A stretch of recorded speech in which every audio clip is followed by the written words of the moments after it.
Pendant toute la semaine, c'est Julien, le chef de la villa de Camille et Julien à Luxembourg, qui nous régale. On s'occupe de la 4e recette de cette semaine. Il est parti donc sur un filet de bœuf qu'il associe avec de la butternut.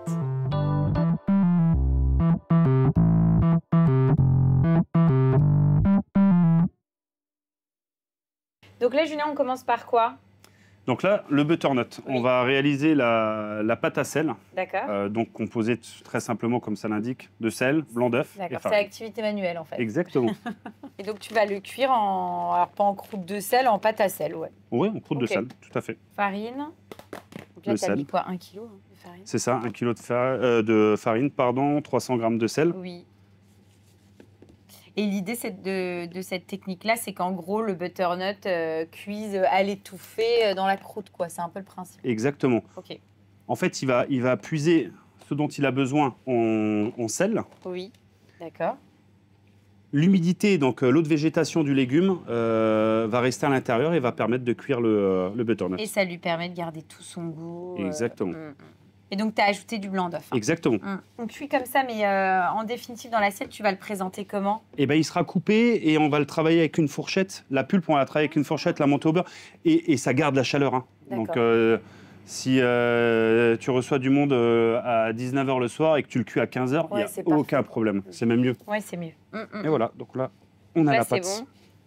C'est fait. Oh, c'est rapide. Est-ce que c'est une technique qu'on peut utiliser avec d'autres légumes? Avec tous les légumes. Ok. Alors, tous les légumes, à chair dure. Hein. Oui, oui, on est une d'accord. tomate, ça ne fonctionnera pas. Tu as raison de le préciser. Ouais, non, mais c'est vrai. Je ne l'aurais pas testé avec une tomate, mais ok. Voilà, tu façonnes. Alors ça, on me l'avait... c'est vrai que... Moi, j'avais déjà cuit, tu sais, des choses en sel, avec du gros sel directement. Ouais. Mais jamais en pâte à sel. C'est vrai? Donc là, on enfourne. Exactement, 170 degrés. Ok, 1 pendant h 20. 1 heure. 1 heure, 1 heure et demie. Exactement.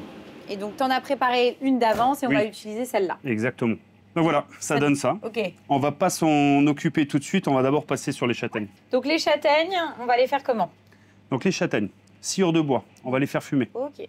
Ok, donc là je prends une couscoussière. Ah, mais c'est top, parce qu'on n'a pas tous un fumoir à la maison de toute façon. Bah exactement, et puis moi j'en ai pas non plus ici. Et ça fonctionnera très bien. ça fonctionne très bien, surtout si tu as des petites quantités à faire fumer. Ok. Donc sciure du bois, on peut en trouver n'importe où. Hein. Oui.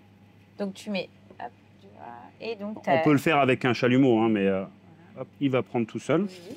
Donc bien sûr, le couvercle, on va pas le mettre entièrement dessus, sinon on va tout étouffer. Oui, et on va poser nos châtaignes. D'accord. Tu les mets comme ça, tes châtaignes. Et là, donc, tu laisses effectivement un petit peu d'espace pour que ça puisse ne pas étouffer le feu. Et là, on va laisser combien de temps fumer? Ah bah là, tu vas voir, quand ça va commencer à sortir, on va le laisser aller, je dirais 30 minutes. Ah, facile. ok. Donc on va s'occuper de notre coulis de cresson, hein, c'est ça? Ouais. Donc du cresson. Donc là, comme tu peux le constater, le cresson, il n'est pas tout... Il n'est pas très beau. Mais c'est volontaire. D'accord, ok. On l'a acheté il y a une semaine. Plus il vieillit, plus il va avoir du caractère. Okay. Nous, ce qui nous importe, c'est vraiment ce côté très poivré et vert du cresson. Donc on le laisse un peu, pas pourrir, il faut juste un peu avant. Et flétrir. Quoi, exactement, flétrir. On enlève simplement une base d'équeux. Oui. Et on le met dans notre cuve du Thermomix. D'accord. Ça peut être aussi bien fait avec un blender, hein, à partir du moment que la lame est bien coupante. L'idée, c'est d'avoir quelque chose qui va être exactement. mix. Si tu as peu de quantité, tu ne vas pas réussir à réaliser ton coulis. Donc ça, c'est bon. Ensuite. Ensuite, donc Thermomix, l'huile de pépins de raisin. Ok. On va avoir de l'eau, très simplement. Ok. Jus de citron. Ça marche. De l'acide ascorbique. Donc ça, c'est pour garder... Alors, l'acide ascorbique, c'est comme le jus de citron, ça va permettre de fixer la couleur, surtout si on fait une préparation à froid. D'accord. Ok, des pommes, quand tu coupes des pommes, si tu veux pas qu'elles noircissent, tu mets de l'eau et tu mets une petite pointe d'acide ascorbique. Ok. Ça se trouve facilement, ça? Ça se trouve facilement. Ouais. De la xanthane, pareil, maintenant, c'est des choses qui... Oui, ça se trouve facilement aussi, c'est à base d'algues. Oui, c'est pour donner un peu de consistance. La liaison, ouais, exactement. D'accord. Ok, donc on mélange le tout. Donc on commence par de l'eau. De l'eau. Donc pour les 2 bottes, on a 180 g d'eau. On peut tout mettre. Hein. Ouais. On a également 180 d'huile de pépins de raisin. Alors pourquoi l'huile de pépins de raisin? Je pourrais prendre de l'huile d'olive. Hein. Là, tu veux vraiment retrouver absolument le goût du cresson. Exactement. Et donc ne pas le dénaturer par exactement. un autre apport. Le jus de citron, Ça va apporter un peu d'acidité. D'accord. Le jus quoi? D'un citron? C'était le jus d'un citron, tout à fait. On va mettre un peu d'acide. Attends, un tout petit peu, d'accord. Ça suffit. Hop. Et là, on mixe. Et là, on mixe. Et là, tu mixes. Et tu vas tranquillement juste au début.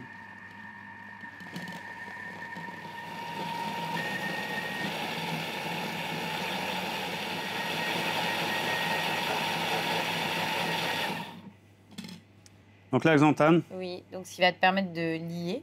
Exactement. Je pense que c'est bon, il faut y aller vraiment petit à petit parce que c'est quand même très costaud. Et là, tu refermes, tu remixes le tout.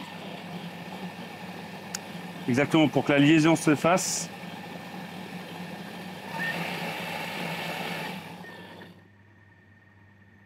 Donc le cresson, c'est bon, on s'occupe de notre bœuf. Hein? Exactement. Donc ça, c'est quoi comme pièce exactement? C'est le filet. Filet de bœuf provenance argentine. On assaisonne des deux côtés. Donc du sel, du poivre. Recto verso. Un peu d'huile de pépin de raisin. Oui. On va avoir du beurre pour terminer la viande. Donc là, on laisse chauffer la poêle.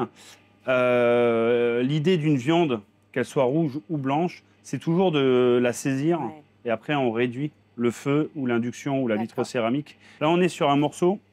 Il fait 200 grammes. Donc qui est parfait pour 2 personnes. Hein, parce qu'après, il y a encore la garniture. Ça, si vous mangez une entrée. Maintenant, si on mange que ça, on peut manger un morceau de 200 grammes. Okay. Nous, dans la recette, c'est pour 2. On compte à peu près, pour une cuisson saignante, 4 à 5 minutes de chaque côté. D'accord. OK. Donc là, elle est bien chaude. Donc là, une pièce comme ça, on part vraiment sur un morceau saignant, quoi. Enfin, il n'y a pas de... De préférence, c'est comme ça qu'on la mange. Exactement. Tu mets du beurre, une petite noisette de beurre. Ouais, il faut en mettre qu'un petit peu, comme là. Et donc là, on arrose. Ah, super.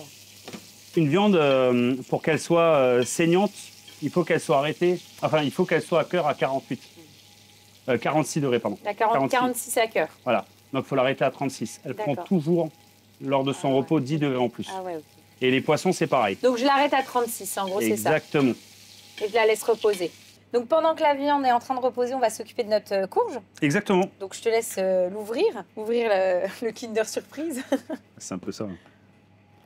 Excellent. Ok.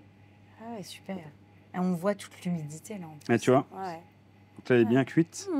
Et après, donc, tu casses la croûte. Hein. Tu casses la croûte. Donc, on va enlever la peau. Oui.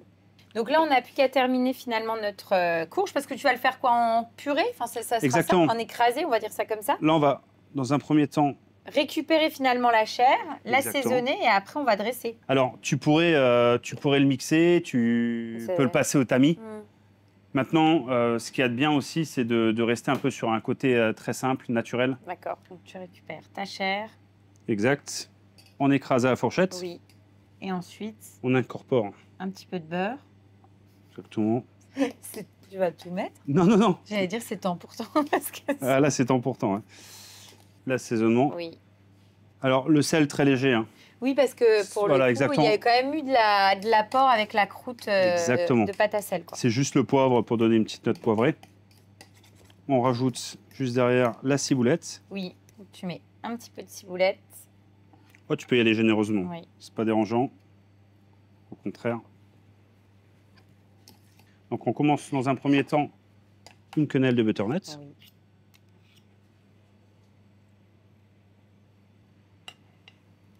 Oui, en fait, tu vas mettre des petits morceaux de châtaigne directement sur la butternut. Donc, châtaigne fumée. C'est coupé tout fin. Le filet de bœuf.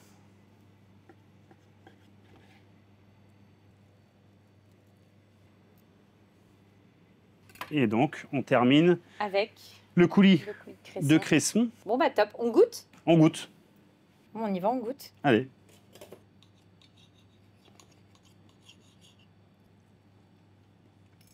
Là, déjà, la viande est à tomber. Effectivement, ce qui est très sympa, le cresson, là, le petit jus, c'est plutôt atypique. Ouais. Ce que je te disais quand tu étais en train de dresser, c'est qu'en général, le bœuf, on le sert très souvent avec un jus de viande. Un jus de viande, tout à fait. Hein. Et là, ça change. On a vraiment le côté fraîcheur. qui est là, qui fonctionne bien. Et puis effectivement, avec la petite touche, le mariage en fait entre la butternut et le côté fumé, ça fonctionne super bien. C'est très très bon. Et c'est une recette qui est quand même relativement facile et simple à faire à la maison. Ouais, je pense qu'elle est assez accessible. C'est top. On va terminer avec un dessert. Avec plaisir. On fait quoi en dessert, Julien? On va partir en enfance, on va faire une mousse au carambar et copeaux de chocolat.